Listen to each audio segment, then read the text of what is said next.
Hello, ladies and gentlemen, and welcome back to the 2015 Spring Promotion Tournament. I'm Max Atlas Anderson, along with my fellow Australian co-caster, Jake Spawn Tiberi. You may have noticed we had a technical snag during that video about Doublelift, but if you head over to lolesports.com, you can watch the whole thing there. It's absolutely fine. But now, we're here to bring you our next matchup, which is between Counterlogic Gaming and Curse Academy. CLG finished 6th in the North American LCS Summer Split, and they'll be going up against Curse Academy, who finished 2nd in the Challenger Series. CLG has been a team with many issues this split. They've been forced to change a few things around. Definitely, Atlas. CLG has been a team in turmoil, having only won a single game since July 13, and that was in the series against Dignitas that saw them move into relegation. This has led to some changes. Monty is out as a coach, and Zuna, an XDG team member, is in as their analyst. He's a close friend to Afro and Link, and they're hoping that can turn that around. Curse Academy, on the other hand, has been rather stable. They've only had one swap up, and that's ManCloud out in the mid lane, and they're bringing in Keen from the Oceanic region. Yeah, we all know about Keen over in the Oceanic region, and he's been fantastic over there. Was easily one of the best mid laners. But hopefully, CLG is fully prepared because they'll be facing off against the veterans of Curse Academy. Exactly right. 3 of 5 members of Curse Academy are former LCS pros. And Keen is no stranger to the Rift either. As you said, in the Oceanic region, he was brilliant, particularly on control champions like that Orianna, and when it was popular, also played a fantastic Kayle. Yeah, he certainly did. But before we head into Game 1, let's hear from CLG about facing those veteran players and what Curse Academy thinks about CLG's morale. We play Curse Academy. We know that they have a lot of veteran players on their team, players with a lot of competitive experience, and they also have a very good organization behind them. I don't think they expected to be playing in relegations, so that could obviously hurt their morale and practice coming into this, so I think that could be a big factor. I think Saint is a really good jungler that actually isn't an LCS. He's really aggressive and he knows his limits. I'm kind of looking forward to playing versus him, especially because he used to be on CLG and all that. I actually hope that they would pick us. This is the ideal team to play for us. I think that they're on tilt, and I think we match up best against them. It doesn't really matter who we play versus. I feel like right now the most important thing for us is regaining our form. If we can fix our problems, I think we can pretty much beat anyone right now. We're feeling pretty good going into the matches. I feel like our team morale is a lot higher than theirs, and that's definitely something that's going to help us. I believe we have a good shot at winning. And Link with so much respect for Saint, but Saint not quite returning it that much. Yeah, CLG seem to know that they have some issues coming into this lineup, and Curse Academy, on the other hand, seem extremely confident. Yeah, really confident. That's how you've got to be. And now let's check out the lineups for the teams. On the blue side, it's Counterlogic Gaming with Seraph in the top lane, Dexter in the jungle, Link in that mid lane, Doublelift as AD carry, and Aframu on support. And on the red side, it's Curse Academy. Top laner is Chris, Vicious in that jungle, Keen in the mid lane, Impactful is AD carry, and Bunny Fufu in support. And the featured matchup in this series is past versus present, as Dexter meets CLG's former jungler, St. Vicious. Yeah, and both of these guys are responsible for the early game shot calling, which will be key in the early game particularly. We've seen recently that CLG struggled with this a little bit and has moved to some decrease in map control and early game objectives. Dexter started strong in the spring split and carried his team to an 18-10 record. But by the end of summer, the team finished on shakier ground. Today is Dexter's chance to redeem his team and prove that he is still a world-caliber jungler. Yeah, Dexter came into the lineup and exerted a lot of consistent map pressure around. With champions like Elise and Lee Sin, he was able to influence the game early, get some nice ganks off, and was really the barometer for his team. Yeah, now being sort of forced into these other pickups like Kha'Zix and Nunu, where he doesn't seem quite as comfortable. Yeah, it definitely is impacting their early game, and it has gone towards a camp the Doublelift bot lane once again. Yeah, it seems like that's where they get to when they're feeling like they're a little bit shaken up, not necessarily sure what to do. Oh, rely on Doublelift, he can carry us through this. But on the other side of the jungle, it's going to be St. Vicious. He brings a lot of experience and leadership to his team and has been playing with an assertive confidence lately. Yeah, St. Vicious is the old warhorse in this team. He's, of course, very consistent and that shot caller for the team. He picks up junglers like Kha'Zix and Evelyn, where he can have influence over the whole map. And he's been duo queuing a lot with Keen, so you'd expect him to visit that lane early and perhaps have a little bit more synergy with the top side of the map. Yeah, of course, Dexter not known to be duoing with Link quite as much. But before the players head into the picks and bans, let's check your vote over on lolesports.com. According to those numbers, 69% of you think that CLG will take the series, and I'm inclined to agree here. Yeah, that's definitely a very close vote. In fact, those 31% going with Curse Academy. They're the challenger team coming into this, and they're taking on a very solid lineup in CLG. I think that people have immediately reacted to Saint's video, right? They're just saying, yeah, well, they're on tilt. It's fine. We'll just easily win, right? Yeah, definitely. Yeah, sure. And you see the confidence that comes out of the team, and for the fans, that must mean a lot. Yeah, it certainly does. And of course, St. Vicious has such a following himself anyway, and the team has been looking really strong in the challenger scene. Yeah, and they had some fantastic games leading into the final where they did lose against Coast, but they didn't. When they went into the game, they looked very relaxed because they knew that they had made it already. Yeah, that's true. But we are going to be getting into Champ Select, and we'll see what gets taken away. Of course, this is patch 4.14, so there are a lot of priority picks. Of course, Alistair's still incredibly strong here. Maokai's there.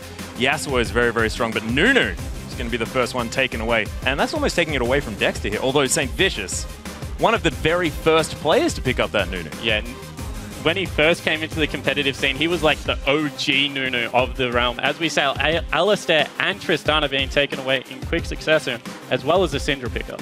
Yeah, the Syndra being taken away from Link here, and he showed us some brilliant Syndra play. Even though they didn't necessarily win against Dignitas, his Syndra was really, really strong. Of course, Zilean being taken off the board in Nidalee as well. Pretty standard, not necessarily focused, but Aphromoo is probably more of a Zilean player than Bunny Fufu. Yeah, although Curse do like the Zilean bottom lane, especially plays it a lot on the main lineup. We do see Lucian. I love this lock-in. It's a nice flex pick at the moment. Yeah. You don't know whether it will be a mid lane Lucian or whether it will be in the bottom lane. But of course, Double Lift is such a potent Lucian player. But if they decide that they need some form of late game hyper carry, they can move Link onto that and then do it that way. Of course, St. Vicious locking in that Maokai. Pretty standard here, and Bunny Fufu gets his Thresh. This is scary. Yeah, that's definitely the champion he was known for when he was on the Curse main lineup. His Thresh is one of the most talked about players, and we saw it banned against him repetitively. Interesting that Saint picked up the Maokai, maybe a little bit of mind games here, putting it on himself and not Chris in Champion Select, hinting that it might be in the jungle, but I would expect that to be He did used to play a lot of Maokai, but that was a long time ago. Dexter, though, going to lock in the Elise, and this is exactly what you were talking about, going back to his original junglers, having that pressure in the early game. Yeah, it was his most played champion during the split, and he went with a full damage build. He said that was the only way to play that champion. You had to get in there, be able to exert pressure through kills and blow people up, as well as a Mundo in the top lane. That's a little bit more standard. Yeah. Especially if you see Maokai hinting at a double AP comp, although Impactful has picked up Corki, which gives them the option if they do want to go an AD mid, it definitely is open. Yeah, and we have seen Keen on that Corki as well, doing ridiculous things in that mid lane, so we don't necessarily know what's going to happen. Of course, St. Vicious picking up this Kha'Zix as well, and we've been seeing this is almost his style choice champion. Yeah, he's really loving the max W and evolve at first Kha'Zix. Gives a lot of poke in lanes and just able to force people off turrets. And in that, if you do run double AD, it allows you to fast push extremely well. That is very, very true. Of course, Counterlogic Gaming timer is ticking down, still making their decisions on the last couple of picks here. Nami is being hovered. Leona, of course, Aphromoo, one of the only players to still pick up that Leona, and it's locked in. We're seeing the Aphromoo Leona. We're going to get some presence in this lane, Spawn. Yeah, and his solar flares are on point. Oh, yeah. Against Dignitas, he picked it up in one of the games, and he was hitting 3- and 4-man solar flares and really swinging team fights in their favor. Lynx also jumped on an Assassin, which I'm so happy for. We saw him go to the AP Cogmore and even the Zilean and Rise. I've just had... Okay, we must have had a little bit of a brain issue, because Zed, where is he? Where's Zed? Yeah, Zed definitely He's been ignored completely. And if you do run the Zed into the RE matchup, it is a completely skill-based matchup. Although I wouldn't be surprised if Keen did pick up Orianna. That is his signature champion. Yeah, this is where he's comfortable as well. This is the first game in a best of 5. You want to come out strong, get the momentum in your favor. So picking up a champion that you're arguably the most comfortable on, I think we've seen him on almost 50% of the games that he's played, and they are going to lock that one in. So already everything's come through. St. Vicious, he was holding on to that Maokai for a little bit long. Love seeing that come through. But Aphromoo and Double Lift as Lucian and Leona, that is so much early pressure. These Sunlight procs can be procced so easily with that Light Slinger. Yeah, and they love to go 2v2 in bottom lanes. They have so much confidence in that matchup. And it's a typical pick comp versus a team fight comp. CLG's gone very pick heavy with the Ari and the Elise, able to lock one person down and blow them up. Expect a DFG rush out of Link in this versus Keen on Orianna as well as Chris on Maokai. Their team fight presence late game, if this does go much later, is absolutely huge. Yeah, it's ridiculous. Not to mention the fact that you've got that twisted advance with the Shockwave as well. You can get right into that backline and just mess things around. It gets very, very scary. But as we head into the first game, which team do you think came out with the strongest lineup? Tweet your responses to us at LOL Esports using the hashtag CLGwin or CAwin, and we'll check the totals in the game. But yeah, I have to say that I really, really like the changes that CLG have made since we saw them last. Of course, Zuna coming in, and I think that he has said some different things to his team to make sure that they've had some different ideas coming in. Yeah, as opposed to playing what is strong currently, like the Kha'Zix and Nunu, they've gone back to definitely what they are comfortable on. Seeing Link on an Assassin and Dexter on an early game aggressive jungler is just going to lend themselves so well to the early game. Yeah, but we are coming into the Rift, everyone. As you can see, CLG on our blue side versus Curse Academy in the red shorts. We'll see if there's going to be any level 1 shenanigans, because of course this is the game 1 of the best of 5 series, and if you're going to try anything cheesy or a little bit crazy, this is the game to do it. Yeah, it definitely is, but it looks like they are just moving out to standard lanes, covering all those entrances into the river. Both teams got exactly what they want in Champion Select. Yeah. So I think they're just happy to play this one through and see how the lane matchups go. It does look like it will be a 2v2 bottom lane. Yeah, I'm a little bit scared for Link on this Ahri, just because we haven't seen Ahri today working out so well. We'll see whether Link can turn that one around for the champion, really earn her some respect back. But of course, bottom laners, we do seem to have a 2v2 matchup, as you mentioned, and Bunny Fufu is definitely going to be happy with this. Of course, Thresh originally thought to be a bit of a counter here to this Leona if she Zenith Blades in. 1 to 5, Thresh can deal with Leona reasonably well. Yep. If he is near his AD carry, able to play that Zenith Blade away. However, if it gets to level 6, that Solar Flare cannot be stopped, and Aphromo is on point with them. As we see a little bit of a scuffle already in the jungle. Yeah, that's Sapling doing so much damage as he comes through. Chris just going to come back down and say, yeah, that's right. That's my tree. And we do have a ward on the red buff side, so they'll know exactly where Saint is starting. Yeah, no fancy maneuvers coming through here. Just blue buff starts for both of our junglers. Some warding coming through as well around the river, so nothing crazy. Not like I mentioned. Not going to be any cheesy starts here, but everyone going to know where everybody else is, and as it seems, just going to be standard laning coming through. And you have to think, currently this is in the favor of CLG. They would have so much confidence in their bottom lane to do well in this matchup, especially with double lift on that Lucian. As we see Saint just picking up his blue buff, he will be top side of the map for an early game on the, gank on this window. So maybe look for him to put some pressure in there, try and get Seraph behind early. Yeah, and of course you really need to keep Amundo down as well, because if he makes it to level 6 and you haven't stopped him from free farming, he's just going to become that massive beast that can go wherever the heck he wants and just wreck your backline by just wandering towards it. A bit of a scuffle in the mid lane, of course. Keen picking up that command protect gives him so much trading potential in this lane. Yeah, with that clockwork wind-up, able to see CS fine and trade evenly with Link, although Link is pushing this lane early, trying to exert some dominance. Yeah, he is. Keen doing a really nice job dodging that Orb of Deception as well. See whether anything else does come through. Of course, Chris has pushed out this top lane a lot as well. So, a lot of pushing across the board. He is trying to push it up so it hits the turret, so it will reset by the time Saint is ready to get back to that lane. So a potential gank may come in, although it looks like it's a little bit too late for that. Yeah, both of our junglers now finishing up their red buff. We'll see where they decide to go. Now double buffed up, ready to cause some havoc. And St. Vicious is trying to do something here in the top lane, but it looks like this lane is still very pushed. It could be difficult to get this gank off, but we'll see whether he manages it. But if he is able to blow a flash, it will mean a return gank, so he is going in through the lane. Nice setup here from Saint, and the amount of CC that Maokai brings out early game, he's hit level 3 now, he has all 3 of his abilities, this could be dangerous. It could. We do have Seraph playing very far back. It's like he knows, his spidey senses are tingling. I mean, some sort of CLG horn that's going off.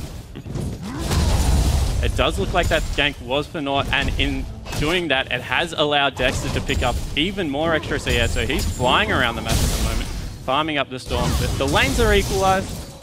Nothing too crazy is happening so far. Yeah, and there's no real CS discrepancies either, apart from in that top lane where Chris is a little bit ahead, but of course Seraph not going to worry about that too much. But Dexter has been farming the heck out of his jungle. Yeah, he's put it on rotation, and with Elise, those Spiderlings able to stay so healthy, he's going to be able to go back, pick up his spirit item, hopefully get some more wards out for his team and be able to get some early map pressure down. Yeah, and I find this interesting that the bottom lane has been so quiet so far. So we can see straight away that Dexter has changed up his item build. He's going tanky Elise. Wow, King's Dissonance just chunks Outlink in that mid lane. And Saint straight back to the top lane, looking to make some pressure here. Yep, Seraph still playing so far into that top side. Throws a cleaver into the top brush, but of course, there's the wrong brush. St. Vicious has come around. They think he's far enough forward. There's a nice twisted advance. St. Vicious does get the slow from his passive down. There's the flash. Are they going to be able to make any more? No. They're not going to, but that's a flash. Successful gank from Saint first up. He had to be patient, but he got there. Yeah, definitely did. And a beautiful sapling toss by Chris, ensuring that the slow would hit. Didn't throw it into the brush as well. Yeah, we have actually flashes forward to the stun, but the dark passage, impactful. Not going to worry. He'll shake off the ignite.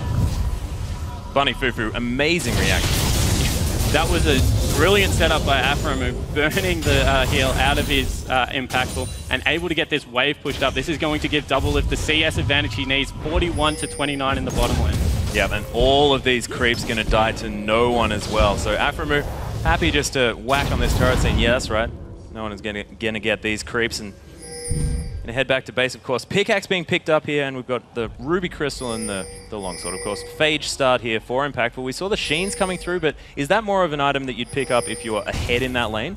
It just depends whether you want to go poke heavy and you think you have the range advantage. When that was picked up, it was into a Gnar lane, so he thought that with the range advantage he had over it, he could just poke down continually. Phage is a better pickup overall. It gives you those combat stats like the health as well as the AD. Gives you a little bit more kite ability as well, which is useful against the Leona. Yep, Pink Ward being picked up here.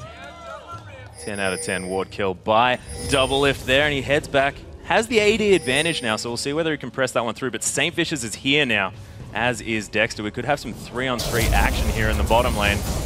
It's getting a little bit dangerous, of course. Doublelift trying to come through. Bunny Fufu really wants to make something happen. Saint jumps in, but look at how much damage. The double teleport's coming in as well. Has to walk back for the Dark Passage. Chris is so deep in this one, but he's so healthy as well. There's the Phosphorus Bomb doing so much work, but nothing going to come from it. That was such a volatile situation. And Chris pushing in that top lane, Many had level 6 burst, so his ultimate came through and mitigated so much damage. As Afromo actually trades back, sorry, Doublelift trades back very well there. But Seraph not having level 6 and that wave is about to crash into his turret, he's going to lose so much CS. Yeah, Doublelift with a nice relentless pursuit to get him out of the way of that Phosphorus Bomb. And Link coming back down from that top side.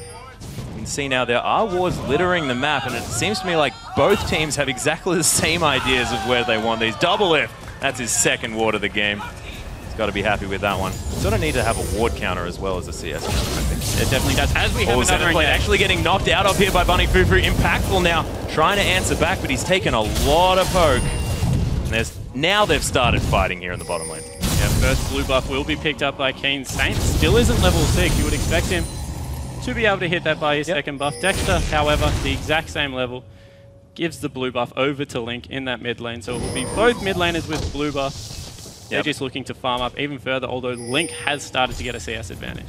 Yeah, and so far, CLG with a 500 gold lead purely from that farm. Of course, Doublelift looks on the ball today on this Lucian, managing to pressure Impactful and Bunny Fufu out of that lane in order to get himself a bit of an advantage, utilizing having that extra pickaxe for a little bit more damage than Impactful's little longsword.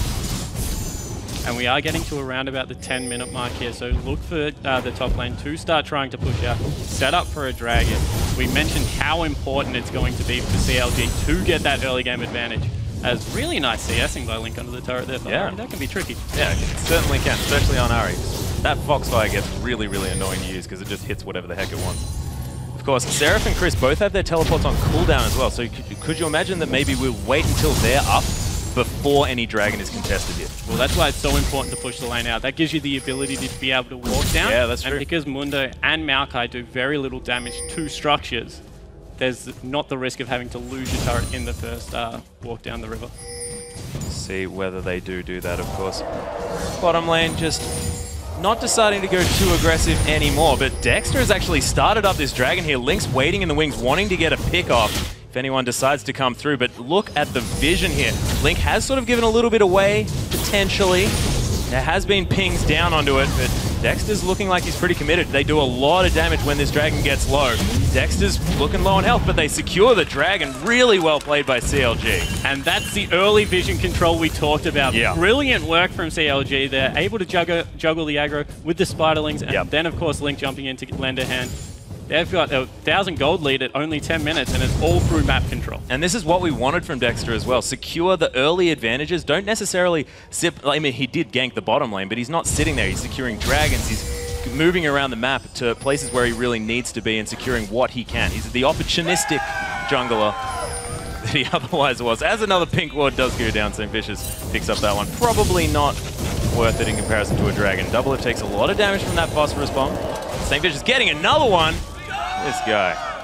So able to clear out vision in the bottom side, but those pink wards already did their job. Yeah, they secured the dragon, so that's completely fine for them to drop off. As you can see, the CS in the bottom lane is just growing even further. It's now nearly a 30 CS discrepancy in the way of CLG, and they're playing this lane well as is aggression. Box is actually being used. Descends on Aphromoo. He's in so much trouble. First blood going to St. Vicious on this Kha'Zix, and you are not worried about that. Having a Kha'Zix getting ahead early, that is fantastic. We'll see. It doesn't necessarily make up the gold gap of that dragon, but getting a Kha'Zix ahead early is really, really strong. Yeah, especially when it's Saint. He's going to be looking to... Oh, as we have a little bit of engagement top lane. Wet noodle fight. Wet noodle fight.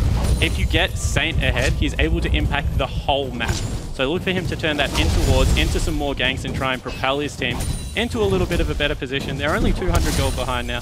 And Chris is doing well in this top lane as well. Yeah, Seraph does have that Spectre's cowl, so he's going to be able to sustain himself up, as you mentioned, relatively easily. 76 to 88, so actually Seraph doing a decent job coming back into that one. Teleports are going to be available very soon as well in case any other fights do break out across the map. Finally, that pink ward is going to go down. Link is going to pick that one up. St. Vicious doesn't want him to, but does really trust it. And this is the change that St. Vicious has done as well. He has evolved the wings first for the gank potential. Yeah, looking to get around the map and try and get his lanes into a better position. So going with that added mobility versus the slow on the poke damage. Zion Spartans actually tweeted in and said they think Curse Academy got a better draft this game. Should be interesting. If it goes late, I agree. They have a much better late game team fight. However, if in the mid game, this Lucian can start rolling, I think that they might be in a good position. Yeah, we'll see, of course. CLG already with an early lead, but is it enough of an early lead to get them through? Of course, Curse Academy do know how to play that late game exceptionally well, especially with Keen on this Orianna, where he's so comfortable. Dexter looking to make some plays potentially around the mid lane, just getting some vision down as well. And look at this, CLG with so many wards across this map. They know exactly what's going on, and they have to do this to pick up those picks that they need for this comp. Yeah, as we're seeing, the bottom lane is being pushed in repetitively. So Saints here again for a little bit of a gank. Looking for Bunny to start something up, maybe a bit of a tell by walking forward, as well as Dexter and Link being missing. That must be petrifying for the bottom lane of Curse Academy. Yeah, CLG pushing very hard into this one. Dexter and Link still hanging out. Keen coming over for his blue buff. There's the Cocoon, there's the Charm as well. The Wombo combo. Saint, you probably don't want to do that, buddy.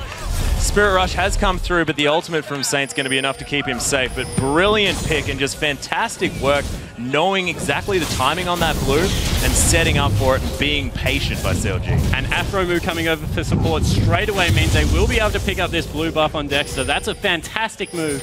We said that Dexter needed to pay some attention mid lane. Oh yeah.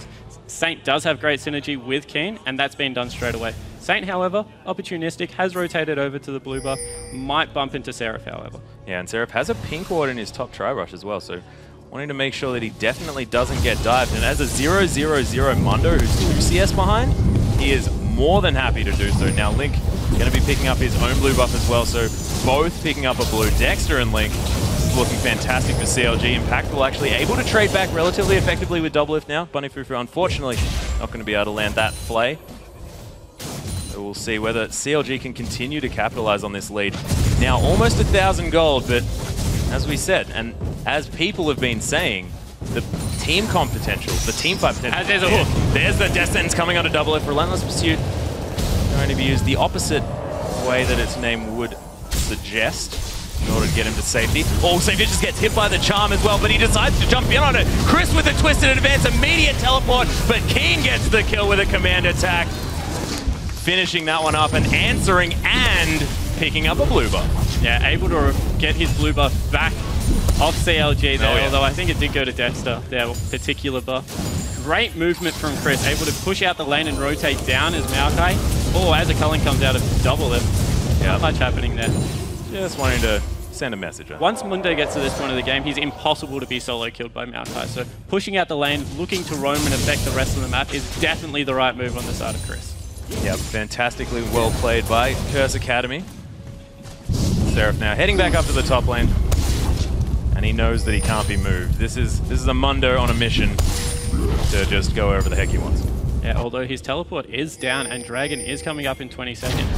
Curse Academy won't have the timer on it, but they will be able to piece it together by when Saint did do his drive-by and saw it was gone. And Chris's teleport is up. Yep, there's another pink ward going down. So everyone's loving when that happens. Foxfire going to be trying to clear out some of these waves in the mid lane. Link wanted to push that one up just because this dragon is up in 1 second. Curse Academy are here though. There's the teleport coming through from Chris. Repel immediately to the ward.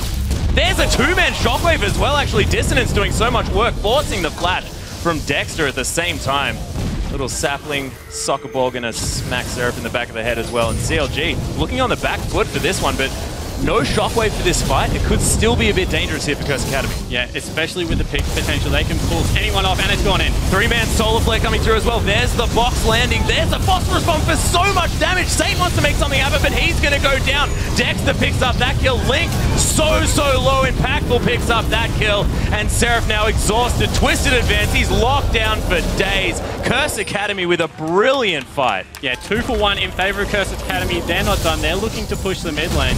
And the Velk in from Impact to pick up the kill, and then the immediate flash out.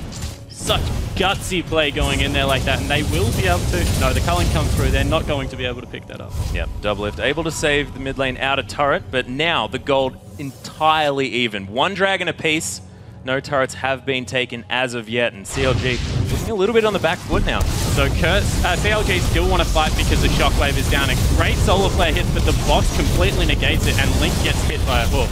From here, CLG think they have the fight, so they dash back in. However, Impactful goes so ham, able to pick it up, and Seraph unfortunately gets exhausted, can't run away from that one. Goes in the favor of Curse Academy. Indeed, Curse Academy now wanting to start up this dragon. Of course, Shockwave is still available, so CLG, they don't want to fight it. They need to get picks in order to be in this game, and Curse Academy just playing their team comp out so well. And Keen is starting to get massive in the mid lane. 1, 2, 165 CS at 17 minutes. If his Shockwave hits 2 or 3 people, with the Maokai in the middle of the team, that's going to be so much disruption and damage that comes out. This could start turning in the favor of Curse Academy if they group up. Not to mention Bunny Fufu can follow a Death Sentence into the middle of their team as well. They have so many ways to get that ball into places that they want. And St. Vicious can leap in from stealth. So Keen is going to have a really easy time landing that Shockwave in the right places, and we know that he can do it because he's so potent on this particular champion. But 173 to 131 CS in this bottom lane Double Lift, as has happened many times in the past, seems to have his team on his back at this stage. Yeah, he has picked up the Infinity Edge, so he's going to be going a very damage-heavy build on Lucian. Although the Trinity Force is also finished on Impactful, so in trades, over the 3 burst potential, Impactful does so much damage. He certainly does. Of course, that Sheen proc after the Phosphorus Bomb that lands is ridiculous amounts of damage. Thankfully, Double Lift with the sweep mechanics is going to be able to get away from that one. Oh, Afram actually walking back into the Death Sentence. Nice play from Bunny Fufu, but Eclipse giving Aframu so many stats. And this could be the bottom turret going down. Aframu happy to create presence. Solar Flare actually lands onto Bunny Fufu, doesn't get the stun, but there's the slow. Really nice play to stop that Zenith Blade, but the message has been sent. Bunny Fufu's probably scared now. Yeah, and it means that he's chunked out, so they will be able to rotate over to this blue buff again. Saint is in the top lane, so once again, CLG will be able to pick up another blue buff for themselves and continue some pressure. They put that one on Double Lift. Yeah, Double Lift making sure that he can cull these waves as often as possible. St. Vicious trying to get this dive happening. There's a twisted advance in. Seraph is in a fair bit of trouble, but they don't want this. Of course, the ultimate is still available. Sadism's going to give him so much health back, and Seraph, he's got to that point where he just doesn't care. That pink ward spotted out straight away, and now they rotate into the middle lane, able to pick up another turret. They've swung this gold lead back into their advantage with some great map control over the bottom half of the map. Yeah, Curse Academy looked like they were floundering there a little bit, and I think that Saint needs to just give up on ganking Seraph if he's hiding under his own turret. Yeah, not much has come from the Seraph gank. As we see, Link will now be able to pick up the blue buff as well. And manages to get that one as well. Now that Giant Health has been picked up on Seraph, he's nearly unkillable from that combo. Without an Ignite, he's going to just be able to heal his way through anything and pretty much run around these turrets. Yeah, they might have to wait for that Sadism to be down before they do anything on that one. Of course, only 400 gold is the lead now for CLG, but Seraph definitely looking a lot better at this stage. Now has a CS advantage of a massive 2 minions. Wait, no, it's gone up. Okay, no, don't even worry about it. He's miles ahead, 10. So with that Giant Health, he is able to bully lane a little bit. We saw that he just pushed Chris out, and his teleport isn't up, so that will be a walk back to his lane. Bottom wave being pushed repetitively on the side of CLG. That's up to a 70 CS discrepancy nearly. Oh yeah. That's getting scarily big. Double Lift goes back to base, almost finishes the static shift, so not going for that cooldown reduction build on Lucian that we have been seeing in previous matchups, and going for just regular, I'm going to pretend that I'm Tristana build. Yeah, it does ensure that he has a lot of upfront burst potential with the extra crit on the Light Slinger passive, so maybe just going even further into that pick comp, looking to do so much damage to one target. And look at this mid lane as well. Keen just doing so well with his farming, almost up to the standards of Double Lift, but both of these players are on the clock so far. Yeah, and Keen's picked up that needlessly large rod, so his next shockwave, without that much magic resist on anyone but Seraph, will do so much damage. And you can imagine he's probably sitting on a fair bit of gold here as well, considering the fact that Link does have that Deathfire Grasp and the Athenes finished up here. As we see, they've now rotated into the top lane, looking to push out all of the tier 2 turrets. I don't think Chris can defend this one, so that will be the first ring of turrets gone for CLG, and they've just capitalized on an even further gold lead, now up 1,000 gold. Yep. Fantastic play here from CLG. And Seraph hanging out in this bottom lane, but has that teleport, so if they need to fight, then he's going to be fine. Impactful actually getting soloed here by Seraph. Seraph actually flashing after him with the cleaver. There's the heal being used. Impactful is in so much trouble, has to hide behind the creep wave. And Seraph... Now that is how you send a message. This Mundo is telling this guy, nah, you're not in my lane. And that's without any armor so far. Of course, a lot of the damage that comes out of Corki is mixed. Yeah, exactly. Magic damage at this point of the game. But burning both summoners on Impactful is so important, because a minute the Dragon's going to be up, and he's not going to be able to go as aggressive as we saw him the first time around. So true, and Minions were basically the unsung hero of that particular matchup as well, considering the fact that Impactful could hide behind them to just sort of get body blocked by the creeps. So nicely played by the Minions, unsung heroes, as Freak would say. And we do see that all the backs that come through, both teams have the timer on Dragon. They know exactly when it's up. They're looking to be as strong as possible. And Seraph's picked up a Warmogs. Oh my goodness. He is absolutely massive for 20 minutes in the game. Yep. He still has the teleport as well, so he can just be anywhere. Absolutely anywhere. You can see how deep the warding is coming through from CLG. And this is what we were talking about Dexter in our featured matchup, is the fact that he wasn't doing those deep wards. He wasn't making sure he was getting around this map. This time, has that Sightstone built up, of course, has the Ancient Golem for another ward as well, so he's going to have so much vision across this map. Yeah, and although the vision is on the top side at the moment, so they do need to do some work to get this Dragon covered. CA waiting for Chris to come down, and the Scrying Orb out on Afro, just to give them even more vision over the area. Not having to phase check is so important. And it looks like they will fight once again for this Dragon. Yeah, CLG very confident with this one as well. Afro move. Seraph actually gets hooked, but that's not the target that Bunny Fufu wants. Teleport coming through from Chris. We'll see whether he tries to make something happen. Link from the backside. Bunny Fufu gets taken down so low, but Link's now focused. He's going to fall. That's support for mid laner, not necessarily what CLG wants, but this fight is not over yet. Nice shockwave, but it only lands on Seraph. And Keen from the backside, he tries to come back through.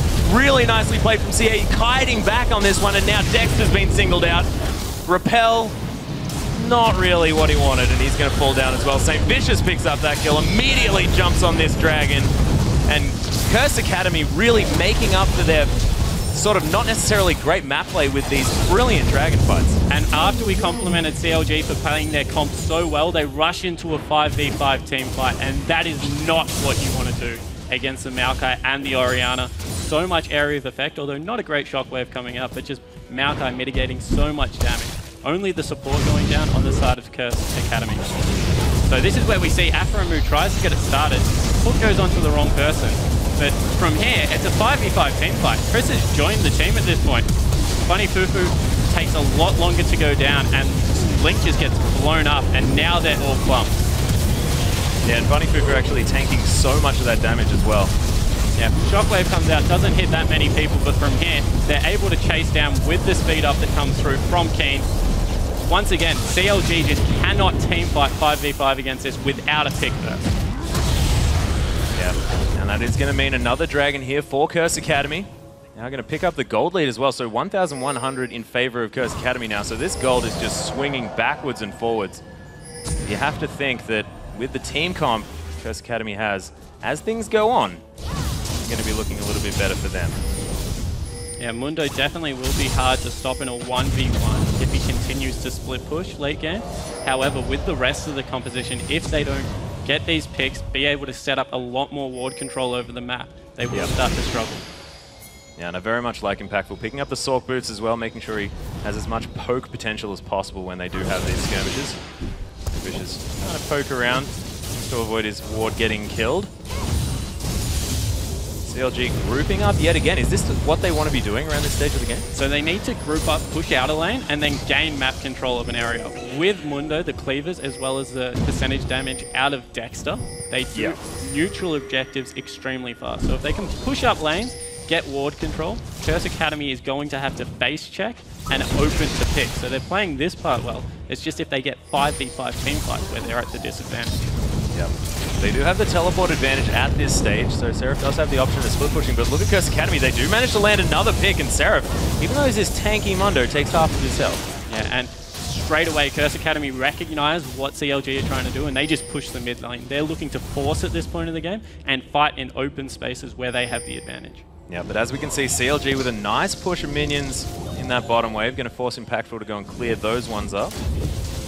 Afterwards, we'll probably be able to pick up that Infinity Edge as well. So Trinity Force, Infinity Edge is going to be a very, very scary Corki. And this is where the lack of armor on the side of CLG will start to take effect. With the crits coming out from Infinity Edge Trinity Force, and here's a pick setup. Wow, this could be so dangerous for CA. Yeah, Bunny Fufu gets caught there. We've got everything being blown, but look at the turnaround for Curse Academy. All of that damage Impactful got here at exactly the right time. The double kill from Chris, and CLG thought it was all going their way, but it's not going to happen. Impactful with another fantastic rocket. I lost my brain in that fight because everything came down at once. Yeah, as soon as they dove in onto Bunny Fufu, once again, the shockwave came. That's going to mean absolutely cleaned up. This is meaning a Baron on the side of CA. It's only 27 minutes. Double Lift has to try and stop this. Yeah, doesn't have the culling available as of yet. St. Vicious is very low. Ardent Blaze trying to come through, but Double Lift has to be very, very careful. There is Chris with the Twisted Advance in there, and they're just going to focus this Baron through. That is going to be St. Vicious picking that one up. And Curse Academy with such a decisive play. I'm starting to believe Zion Spartan right now. And this is where CLG think they have the pick. However, they all pile in. And this shockwave hits 4 people. That is absolutely huge. All the AoE damage coming through. And at this point, CLG can't fight. They have to try and run. But the chase potential just too much on the side of Curse Academy. Pick up the Baron. Pick up the gold lead. Now they're really rolling in this team fight comp. Yeah, they really, really are. And Chris has been so impressive on this Maokai as well, making sure that he gets Twisted Advances, has that Maelstrom to make sure that he's so tanky, and he's often been considered sort of not necessarily the strongest member of the team, to put it diplomatically. So, been playing this one out very, very well, despite the fact that his lane opponent got quite ahead. Yeah, so Seraph did do a great job during the laning phase, but when it comes to team fights, we're just seeing the impact that Maokai can have over the Mundo. It's just, he's become absolutely huge. With that Frozen Heart picked up as well now, it's just going to mean that Double Lift, who is the most fed character on his side, is going to do less and less damage as the game goes on. Now we'll see whether CLG can regroup and try and make something happen here, of course. Their Mundo is still fairly strong, but it's going to be quite difficult. The petrifying thing on the side of CLG is that they're a 5,000 gold disadvantage, and there's all these turrets open on the map. The mid tier 2 hasn't even been taken yet. Yes. However, they don't siege extremely well. Corki, with that short range, is only going to be able to get 1 or 2 shots off at a time, use that chain proc to try and clear out these turrets. So this might lend to a little bit of a missed turret dive, and that's the next thing that CLG have to hope for, because the 5v5 team fights in the open just aren't working. Yeah, and Doublelift has been fantastic at finding these free lanes, as he was often known for. Now 100 CS in the lead, almost has that Bloodthirster finished up. If he gets a last Whisper, he's going to be ridiculously strong. The Curse Academy coming through this mid lane, there's nothing that CLG can do at this stage. They just sneezed on that turret and it fell down. Once again, now grouping up as the 5, so understanding exactly there's the what their flash from wing Chris, not position quite is. going to land. It's gone in. Yeah, does catch a cocoon to the face. So just making sure that they pressure CLG out of this one. The inner turret goes down, trading for an inner in the bottom lane though, but Doublelift probably has to think about heading back in case there's an inhibitor being taken. Yeah, and Chris is looking to go back as well. Dragon is up, so they can rotate to that straight away. Looks like they're not done in the mid lane. They want the inhibitor. Yeah, they feel like if Doublelift is going to stay in the bottom lane, they will take that bet. But he has left. Creep Wave is going to die to this inhibitor turret in the bottom lane. So Vicious will be happy with stealing away this red buff. Gives it away to Impactful. Quite nice. And once again, terrific movements from Curse Academy. They're looking to set up in the bottom half of the jungle and make CLG face check this dragon. Otherwise, they're going to fall even further behind. They've given it up for free. They're looking to gain farm over the rest of the map, but that's just a massive lead now in their advantage. Yeah, CLG just looks like a team that knows that they're not necessarily going to win this one because they're not contesting for these objectives. They know that there is a Baron, of course, but not even going to try and trade objectives in these situations. Yeah, and it looks like now Chris, with the teleport, will be split pushing bottom lane. He's looking to pick up another 2 turrets, and with a 4-man siege because of the Orianna, I think that they can withstand this and keep the tier 2 alive. Yep, CLG trying to answer with the inner turret in the top lane. Death Sentence onto that minion. He's going to be going down. Oh, Seraph gets caught up again, but the turret's died now. That's not necessarily as great. Chris is coming through. Seraph forced to use that flash to get away, but St. Vicious has found him now. Nice charm from Link. Oh my goodness, Link gets obliterated. And Seraph now still running. But I think, oh, actually, no, there's Sadism's going to wear off. Impactful's here now, but this is sort of the wild goose chase that Amundo can do. He is eventually going to go down, but he wasted a fair bit of time. But took him straight to the minions in the middle lane. They're going to be able to push down here. 2 people on 30-second death timers or higher. Link's whole health bar was red just then. Yeah, he got blown up It's like completely. he became a member of Curse Academy for the moment. And now it looks like it will be the first inhibitor turret, most likely the first inhibitor for the game as well. And Curse Academy look fantastic. They look really, really good. This inhibitor is not going to last long. Baron has worn off. The Curse Academy just with 5 strong, 2 dead on the side of CLG. And that's all you can say about that. As we can see, this pick comp just hasn't worked out. And now, Curse Academy just have free roam of this map. Yeah, and 4 turrets, a dragon, and a 1 team fight on the first Baron. I think they'll take that for their first Baron. They don't care that it's run out. They've got a 10,000 CS gold advantage with this turret. They can go back and buy. It looks like they're fighting though. Yeah, there's a Shockwave. Link gonna get absolutely destroyed again. Dexter now is a bit of the focus. Seraph now nicely tanking up some damage here, but oh, Dexter forced to immediately use that repel and flash out of the way, but St. Vicious finally gonna take down Seraph, and this is exactly the same story. They're just going to be able to do the same thing again. And they're focusing the tankiest member on CLG, and he's not lasting at all. Once again, Link got blown up without using his DFG or the 2 charges of his ultimates left over. Oh my goodness, so much damage. Doublelift gets destroyed. Chris now takes a massive ride on that Twisted Advance, and then another one on the Dark Passage. Nice double kill pickup from Doublelift, but they do manage to pick up their second inhibitor, and that's in the bottom lane. That's going to mean that this next dragon coming up in a minute is going to be all Curse Academy. Yeah, so they only got the inhibitor turret, so they're going to have to pay another visit down there. And the teleport is down on the side of Chris, so regardless, they can just keep Seraph in the bottom lane, push that one out, even if there are super minions. But Doublelift, 3-0-2, nearly 400 CS. Yep. at the 33-minute mark. Let's hope he his has back is his strong, my whole friend. team on his back right now, looking to pick up that last Whisper as his next item. Yep, and he did have that pickaxe before that last fight, so you can imagine that last Whisper is not too far away, especially after this wave. Has somehow, again, found another free wave, so yeah, definitely funneling a lot of gold into Double Lift, and oh man, I just think it's very, very dangerous just because Curse Academy are so able to pick out whoever they want at this stage. Yeah, and the fact that Orianna is able to blow up a single member, they don't even need the shockwave to hit a large group of people for them to win team fights now. It's just getting more and more out of control for the CLG. Yep, Keen is actually a full Zhonya's Hourglass up on Link. And that's with a Rabbidan's Death Cap instead of that DFG. This Orianna is such a monster. 3, 2, and 11 now as well. So massive kill participation. That's 14 of the 15 kills. And straight away, Curse Academy looking to force the issue one more time, set up complete control over Baron, and they might be able to pick this up uncontested. They're burning through it so fast. Yeah, 35 minutes into the game, 10,000 gold lead. Curse Academy with so much control. The culling's coming through. They're trying to make something work on the side of CLG. Double Lift is in a good position, but Impactful immediately takes down Dexter. Chris trying to be a nuisance, but Double Lift still on full health. Is he going to be able to do something out of this? No, that's another member going down.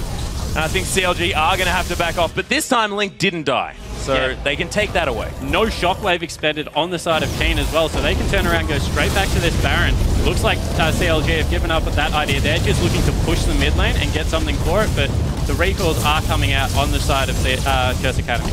Yep. Keen, of course, trying to recall, but gets knocked up by a Baron. Always unfortunate. That is going to mean that the turret is going to go down in that mid lane, but Baron for in a turret, I mean, it is map control. I'll give you that. But the money is always going to go in favor of Curse Academy, so definitely looking very, very strong. Yeah, and 2 open inhibitors right now. That's the important part. They can just walk into the base and completely clear it out, and then just focus on the top lane. They don't even need to fight at this point of the game. So as we see, Curse Academy pull off the Baron. They know they can win a team fight, and once again, Link gets caught out of position, gets hooked, and look how much damage Impact was just doing to Seraph at this point. He goes down in about... no, he actually stays up. They turn their focus onto the jungler Dexter. And it's just Link repetitively getting caught out just means he can't unload on one person, can't blow them up, and it's just looking really, really bad with team fights. It has a lot to do with the fact that Curse Academy have been really, really disciplined in how well they're staying together as well. They're not trying to dive too far to pick up Double Lift. They're staying as a unit and making sure that they can protect one another in these fights. Yeah, and that's just their gold advantage. They can kill the front line of CLG before CLG can kill their front line. So Maokai at this point of the game just isn't going to die. And we haven't spoken about St. Vicious that much this game. He is our key matchup. He's 5-1 and 10 and absolutely massive on this Karzik. So tanky at this point. Looks like he'll pick up his Randuin's next. And they're just going to see just another turret. Maybe better to go into the mid lane, but the teleport is coming through. Yeah, Chris definitely want to press this advantage. Little sock ball just to say, yep, I'm here. Here you guys. And it looks like they will rotate through into the mid lane, looking to pick up the inhibitors instead of the turrets. Clear those 2 out. What that means is that CLG can't leave their base. They have to protect the inner turrets from super minions. And at this point, they honestly can't fight either. CLG playing back very, very far. The Maelstrom going to come through just to deter any potential attack, but that's not going to come through. Curse Academy just so far ahead at this stage. And you see them, they're playing so careful. They're walking around the base, always as 5. Kane took no damage from that Orb of Deception, and they're going to waltz in and take a second inhibitor for themselves. That was with a charm on as well. Chris actually getting caught up by all of the CC available from CLG. But he's not going to care. He's still over half health at this stage on a champion with incredible sustain like Maokai. Just Curse Academy, so strong. Yeah, however, the danger is they're playing maybe a little bit too safely. If they let this game go for another 10 minutes, items aren't going to mean anything at 15 minutes into a match because everyone's going to be on 6 items, and then it just comes down to whoever plays the comp further. Killing the 2 inhibitors is good, but what it does do is funnel farm into the carries of CLG and ensure that they can start getting some items for themselves. See whether they do make it work, but as we've seen, Curse Academy have just had all of the 5-man team fights work in their favor. So you'd think that if they just stay grouped up, they are going to be able to take this series. Yeah, and it looks like they are just walking into the top lane, looking to push out the last lane that doesn't have an inhibitor up. And Chris is going to be able to clear this one out with his ultimate. Yep, no worries there at all. More of Malmortius actually being picked up here by St. Vicious, not wanting just that Hex Drinker, and I love that item on Kazakhstan. You spend a lot of your time at low health. Yeah, especially diving into the backline like he is. Yeah. Trying to distract Link and Double Lift, using that stealth to great effect. And CLG's done a good job of pushing these lanes up. They will be able to defend for maybe a wave, but after that, they're going to have to retreat off this tier 2. Yeah, and this is such a hard turret to defend as well. When you're 13,000 gold behind, anything's going to be hard to defend, but this one in particular is quite hard to defend. And once again, the carry's walking up to the front line. Double Lift equal with Seraph there. He needs to be careful that he doesn't get picked out by a hook and blown up. Yeah, does have that Relentless Pursuit to keep himself a little bit safer, or a little bit more nimble anyway.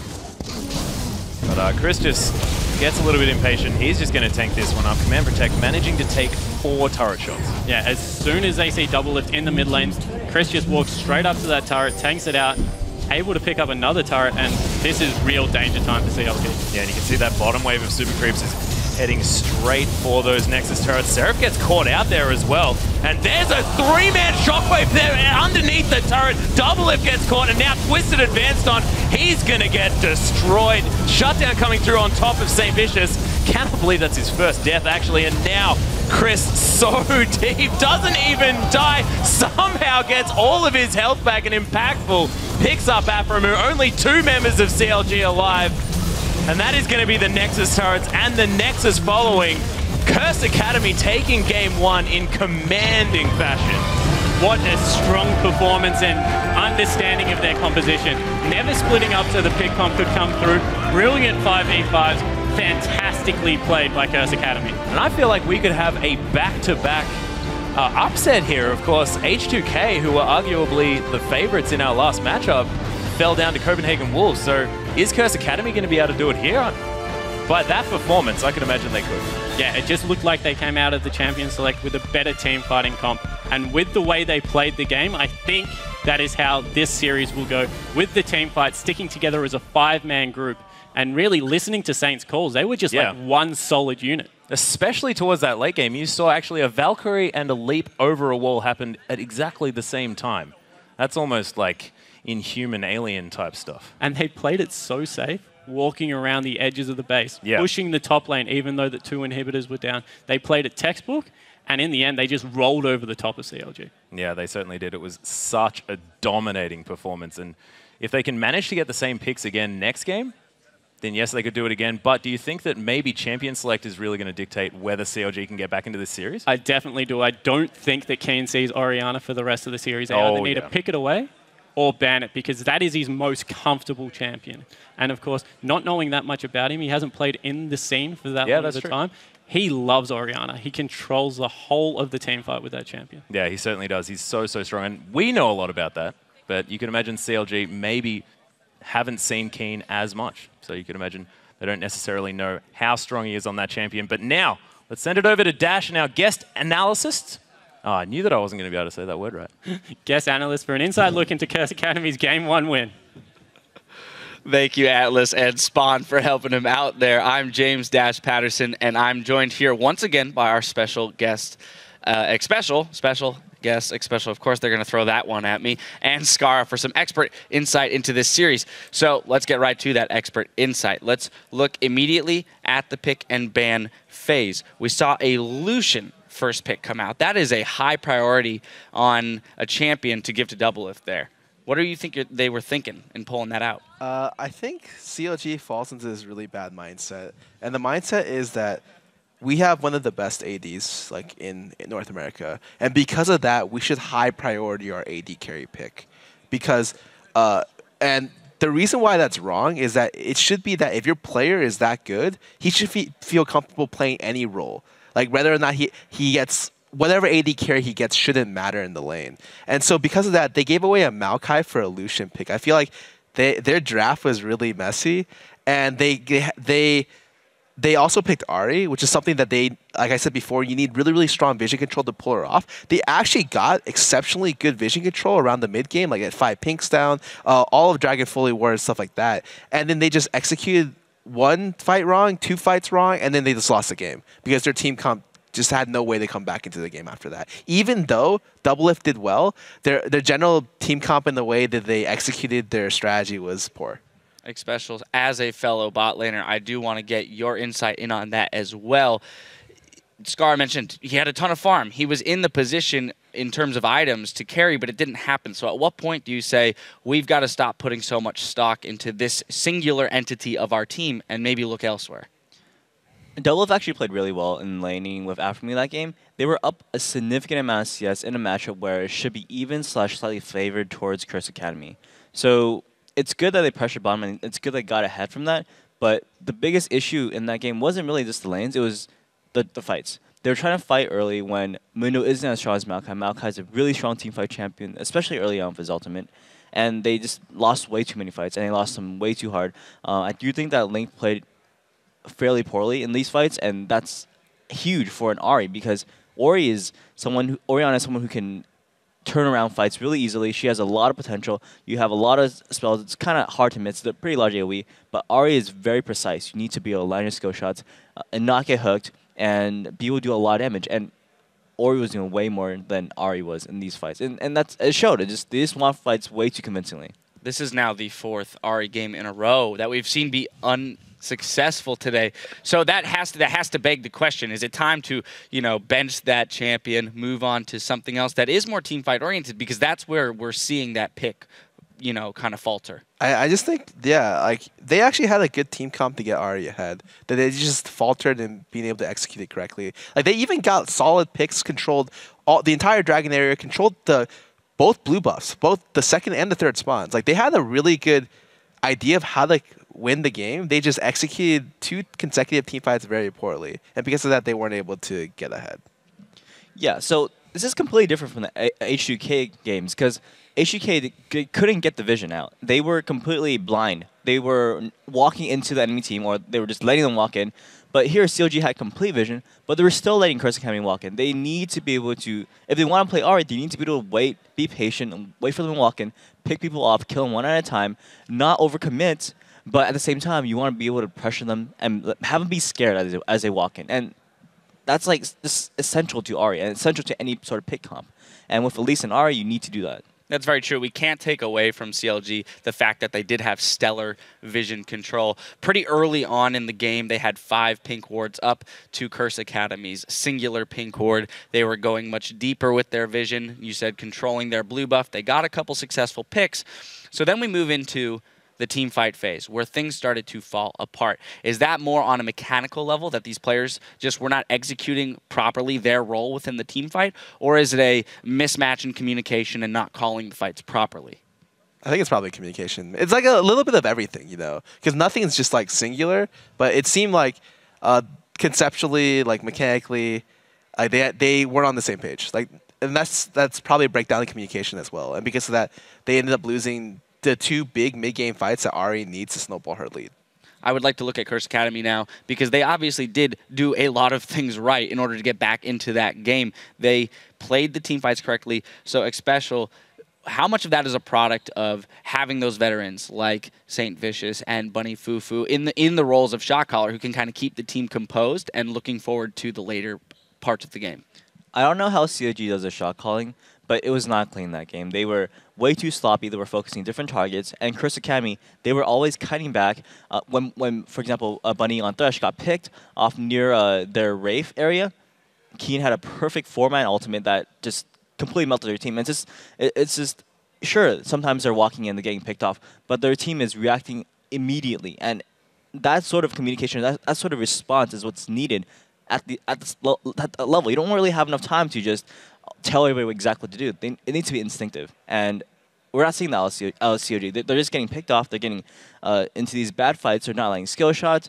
All these things are going wrong, and it can't be like that if they want to win this game. We'll take a look at that Wraith Camp pick in a second. First, I want to pull up a different replay, though. 23 minutes into the game, near the Dragon Pit. It's kind of one of the one of the larger turning points there for Curse Academy. So, Scar, I'll let you take this one away. Okay, so two big things happened in this fight that lost them this, and this was probably what I think is the game-deciding fight outside of the Wraith Camp Free Baron. Afro ulti's really too early. Like, no one can follow that up. There's absolutely no way. They go in. It sucks, whatever. The TP comes in. Link gets a perfect charm, and Chunk, there's no reason to ulti back around to try to get damage onto the Thresh. He should have ultied away after that Chunk. They had to disengage after Thresh got Chunk because he's one of their initiators and follow-ups, and they could have just looked to start the Dragon and look for another thing once his rotation came back up. And then after that, Curse Academy just had to clean up the fight. I'm surprised Keen didn't die there because he was like in the middle of 3 people, but he didn't even hit. He hit one person with his ulti, but it didn't matter because CLG had already botched their initiation so hard. Especially you talked about their reactionary play. That's one example. Let's jump right into the second example, which you brought up. We're going to go 27 minutes into the game in Curse Academy's red side jungle. Take it away. CLG had really good vision in this game. As you can see here, Curse Academy, they're walking in blind. And against an Aryan at least, that should mean death. But you're going to see in a little bit, that's not exactly what happens. They group up way too hard here. You see all 4 of them kind of walk in. Keen's like, all right, I'm just going to ult here. I mean, it's really easy. 4 of them get popped to at least half, and it's easy cleanup. It's just Kha'Zix, Corki, they're all really pretty much full HP, and they just melt them. I mean, obviously Saint's low, but it didn't matter. He did all his damage, and it's a cleanup into Baron. And in this, for the Ahri team comp, it's pretty much game over. Yeah, it seemed like, especially in that fight, they tunneled a little bit too hard on getting that Thresh kill that they walked right into that Ori ball. And sometimes it's hard to keep track of that, the positioning of the ball in those large team fights. One final note, I want to go into the next game. We're looking at CLG because they did have that map control. They did make some smart decisions early. They were winning individual lanes, particularly the bot lane. So what are the adjustments they need to make to execute properly on those leads that they get? Xpecial? I think Bunny's Thresh was a pretty huge factor in that game. Sure, he wasn't winning his lane, and he was getting picked off once a little bit, but he was making these plays in teamfights that were really punishing, especially for Link's Ahri. I think Link should probably fall back onto probably an Orianna or a Syndra, where he can still do damage, even if he doesn't play absolutely perfectly. And I want to see Thresh be taken away, just because I know he's going to have a huge impact on that champion. Scar, thoughts? I definitely agree with that. I think the draft phase needs to improve dramatically. Just to reiterate what I said before, I think they need to drop AD carry priority in draft. I think that's actually messing up their draft completely. If they drop AD carry priority, like for instance, this next set, they're on purple side, they don't want to an AD carry in the 1-2. For purple, then they will have a much better chance of winning, or getting like a more balanced team comp. Or a stronger team comp just coming out of draft. And I think that's something that they really need to improve if they're looking to win this series. All right, we'll see if CLG can make those changes, as Curse Academy looked rather strong there at the end of Game 1. We do have to take a quick break, but we'll be right back for Game 2 between CLG and Curse Academy.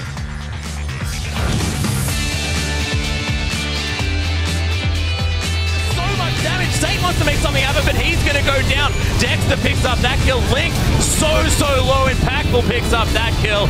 And Seraph now exhausted. Twisted advance. He's locked down for days. Link from the backside. Bunny FLICKR gets taken down so low, but Link's now focused. He's going to fall. That's support for mid laner, not necessarily what CLG wants. Yeah, Bunny FLICKR gets caught there. We've got everything being blown, but look at the turnaround for Curse Academy.